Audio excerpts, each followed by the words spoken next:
If CapCut is showing a network error on your PC, don't worry.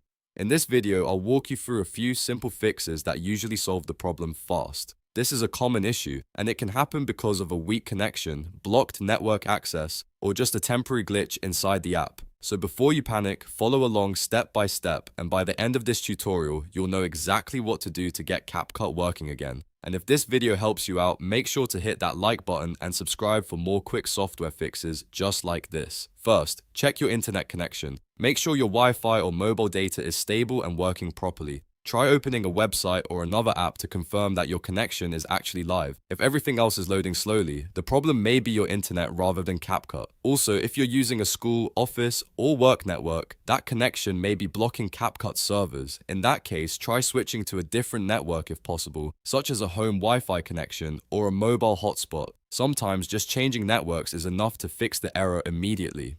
Next, clear the CapCut cache. This is one of the most effective fixes because cached files can become corrupted and cause network issues or loading problems. Open CapCut and go to Settings, then look for the Draft section. Under that area, you should see the cache size listed. Click the Delete option next to the cache size to clear it.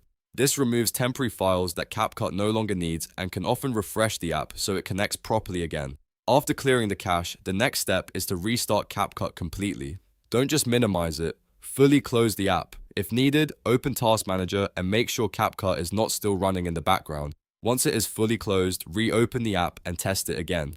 Restarting can clear temporary connection issues and force CapCut to reconnect cleanly to its servers. If the network error is caused by a small app glitch, this step can fix it right away. Now, after trying these steps, go back into CapCut and see if the error is gone. In many cases, checking your internet, clearing the cache, and restarting the app is all it takes to solve the issue. If CapCut still isn't working, you may want to repeat the steps once more, or try connecting from a different network just to rule out any restrictions. So to quickly recap, first verify your connection, then clear the CapCut cache from settings under draft, and finally fully close and restart the app. Those simple steps can fix most CapCut network errors on PC without needing any advanced troubleshooting. If this video saved you time, please like the video and subscribe for more easy tutorials and fixes. Thanks for watching, and I'll see you in the next one.